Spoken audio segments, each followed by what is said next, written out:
sorry, I'm awful with names. William Grimes. Jennifer Grimes. And we're live. We actually have people here today. It's not just me and Sharon. Good morning. I hope everyone's doing well. Running a little bit late, just trying to get things together. We had our sheepdog men's breakfast this morning, and great devotion by our brother Greg over in the men's class over there, and had plenty of food left over. So if you're local in the area, we do it the fourth Sunday of every month at 8:30, and you can bring a hunger for some victuals and a hunger for the word. Victuals, that's an old word. We satisfy all the hungers here with all the right things. So, still going on with the genealogy of Christ, and we are at King Ahaz. Ahaz. Could it be Ahaz? Ahaz? A lot of words in there that I can't pronounce. I call them Hakpatuis. So, all right, so King Ahaz, of course, is the son of King Jotham, and we spoke about King Jotham and King Uzziah, which is Jotham's father, last week, and that was 2 Chronicles 26 and 27. So today is 2 Chronicles 28 and or 2 Kings chapter 16, if you want a little more detail. And this guy is kind of interesting. He was 20 years old when he became king. He only reigned for 16 years. And there's a reason for that. And it tells us right off the bat in verse 1, about halfway through the verse, he did not do what was right in the Lord's sight like his ancestor David. Yeah, so then you get into verse 3 and you find out he was burning his children in the fire. And just like the last king that was burning incense, which kings were not supposed to do that, that was for the Levites. That was for the priests and all to do. But, and specifically, this guy was burning incense to false gods, pagan gods. And it also says in verse 3 that he was imitating the detestable practices of the nations the Lord had disposed before the Israelites. So if you remember going back to Joshua, and as they spent the 40 years wandering around the desert, and then when that generation had passed away and they were finally ready to enter into the land of Canaan, and they had to go in. It wasn't just, God didn't just give it to them and say, here it is. They had to go in and fight for it. They had to go in and actually do some work.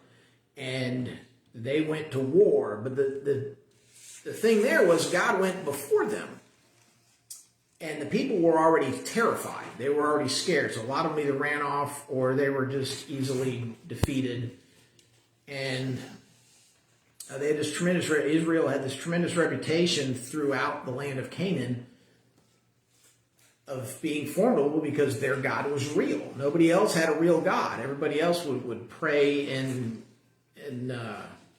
their fake gods wouldn't do anything, right? So they were able to go through. And of course, now we know they didn't get rid of everybody. They didn't kill everybody like they were supposed to.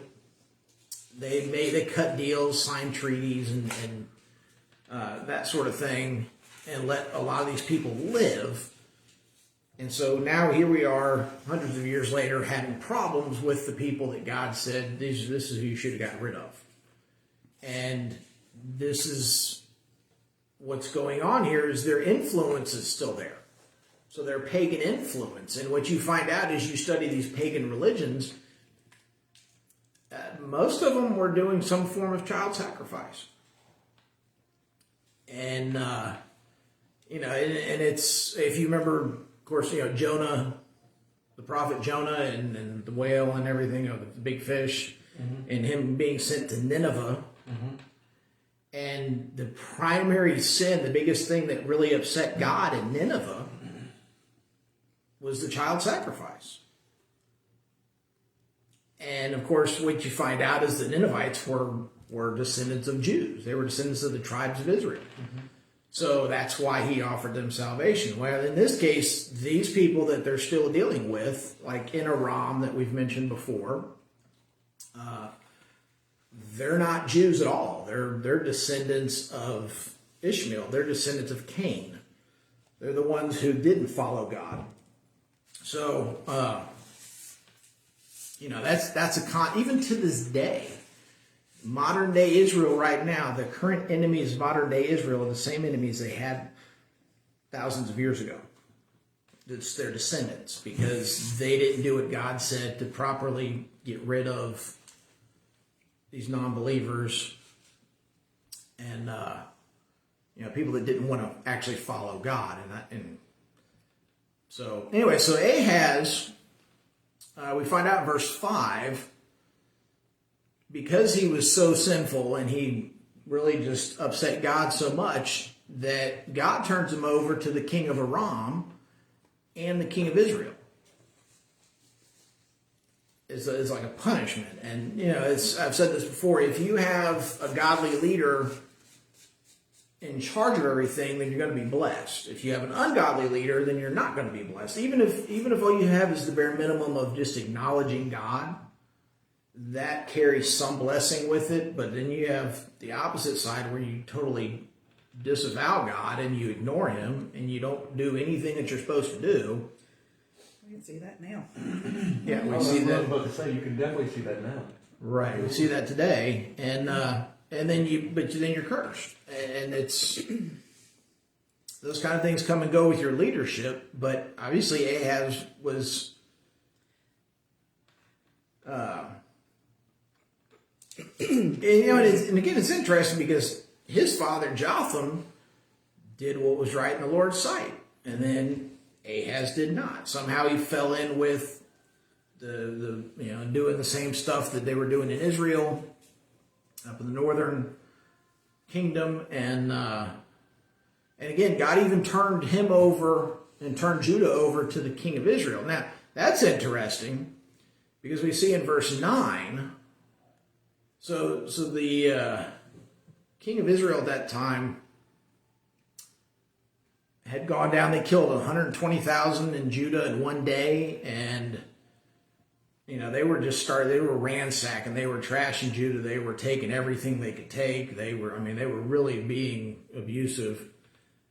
And in verse 9, a prophet of the Lord named Oded was there, and he went out to meet the army that came to Samaria and said to them, "Look, the Lord God of your ancestors handed them over to you because of his wrath against Judah, but you slaughtered them in a rage that has reached heaven.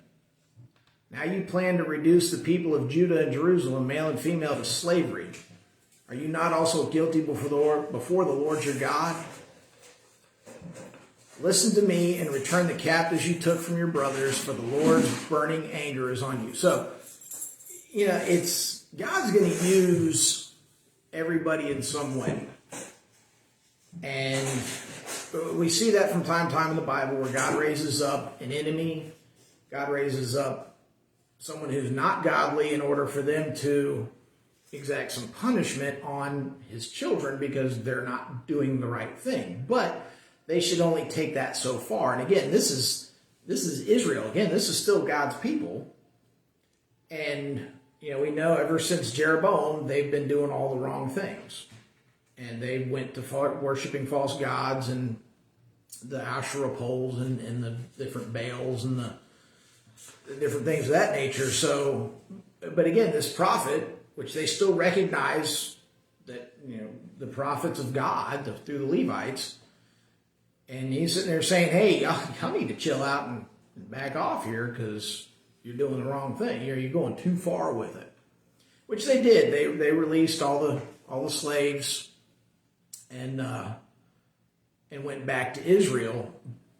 But it still doesn't help because Ahaz was still doing the wrong stuff. I mean, even through all this stuff and getting defeated and being harassed by Aram and being harassed by Israel, he's still not correcting himself. And that's, if you're going through something and you're really struggling, you always have that chance with God to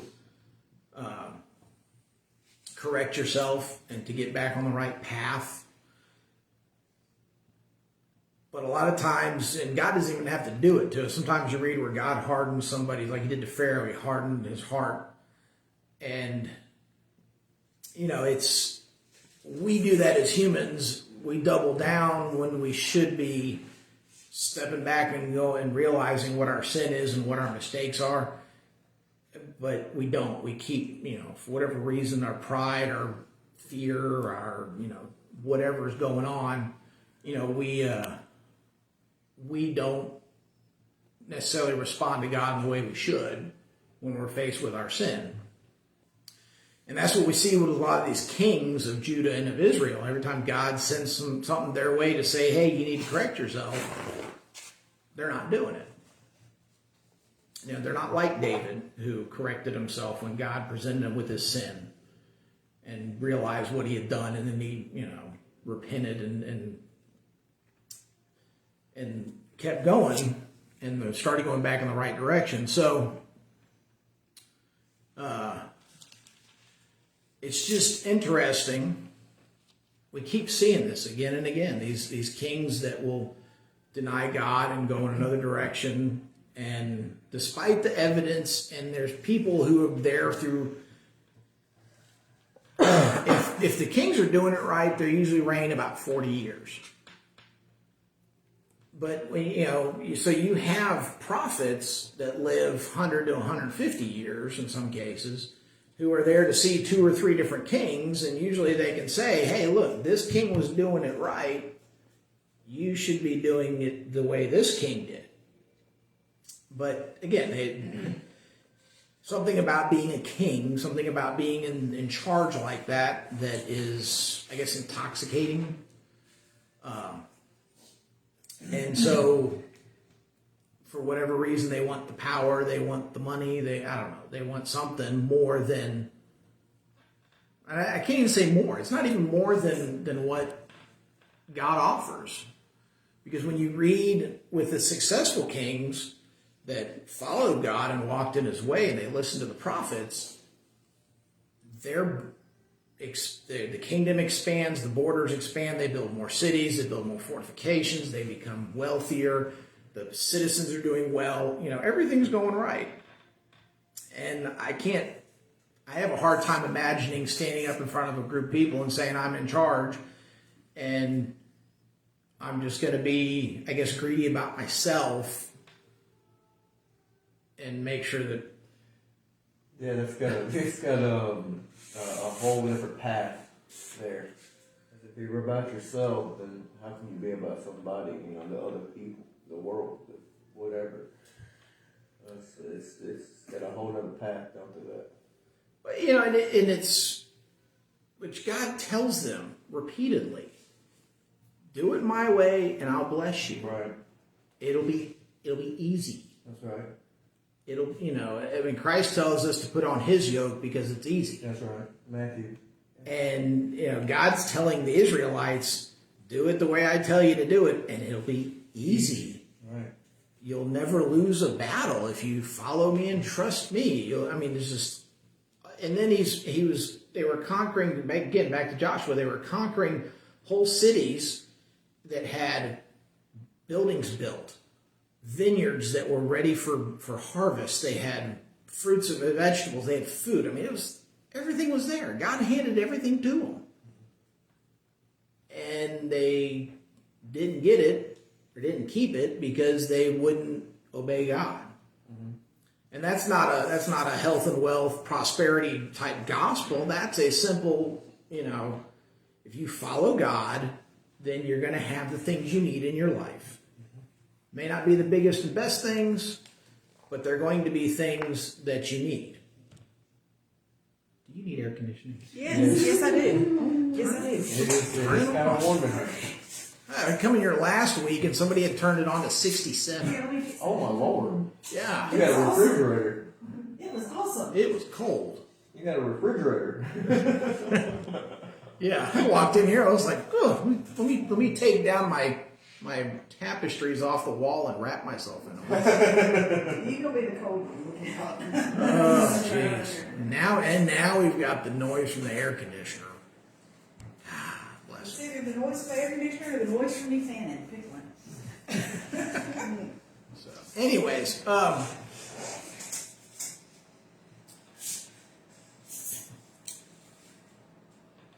and I mean, guys, Ahaz kept going worse. This is what I'm talking about. He kept digging his hole deeper. You know, it's like that old. I like to say, stop while you're behind, or quit digging because you're already this deep, and you're gonna have a hard time getting out of that hole. So Ahaz is we know right off the bat he was not doing what was right in the Lord's sight. He was sacrificing children, his own children, for that matter. And so we get to verse 23, 2 Chronicles 28, verse 23. He sacrificed to the gods of Damascus, which had defeated him. He said, since the gods of the kings of Aram are helping them, I will sacrifice to them so they will help me.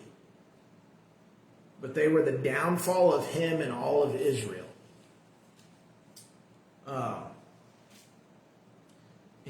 When you've got prophets coming to you and you've got these different people saying, do what God says and you'll be successful, and you have a national history of that success, you have a reputation in the land of Canaan. Again, go back to Rahab, the harlot, and when they went into Jericho, and she told the spies flat out, look, these people are fearful of you. You guys are the Israelites, and your reputation's already come out here. People know of the Israelites because your God's real and your God has power. And everybody here in Jericho is already scared to death of you guys. So you have that kind of history. And here's Ahaz, who just totally denies his own national history. He denies God. And he starts chasing after false gods. And again, we have as I like to talk about, that 10,000 foot view as we read the Bible, so we kind of see the big picture here. And the irony of Ahaz worshiping the gods of Damascus, in saying since their gods made them successful, but we're reading this and we know that God himself is the one who actually made the people of Damascus and Aram and all their enemies. God himself made them successful because it was punishment against Ahaz and the people of Judah for not following him and not doing the right things. So the irony of this is he's still chasing after false gods when it's really the only one true God is the one that's in charge of everything. He's the one that made any of this possible. And that's look at our lives today. What do we do in our lives today? We've got horoscopes. There's people sharing that junk on Facebook. You've got apps. You've got, of course, you go back to the old newspapers. Palm readings. We have all kinds of people. We have government, people saying in government, follow us, we know the way. Trust government, don't trust God, don't trust church. Leave God out of it, just trust us, Yeah, and here we are. We keep doing it, and things keep getting worse. Right. Our whole nation is having a rough time because we're still chasing after earthly gods as opposed to the one true heavenly God. Absolutely. So it's the same story over and over again. And those who don't learn history are doomed to repeat it, as has been said. So, if Ahaz were to go back and look at the history of Israel, he could see that Jehovah God, the one true God, is the one who's carried them through and done everything for them. and lined up their enemies so they could be easily defeated, and yet here he is chasing after false gods when it's really the one true God that's in Maybe charge. unlawful. Yeah, yeah. So, of course, then we see in verse 24, then Ahaz gathered up the utensils of God's temple, cut them into pieces, shut the doors of the Lord's temple, and made himself altars on every street corner in Jerusalem. He made high places in every city of Judah to offer incense to other gods, and he angered the Lord, the God of his ancestors. And double down. Hey, it didn't work the first time, but let's... The definition of insanity, keep doing the same thing over and over again, expect a different result. Yeah,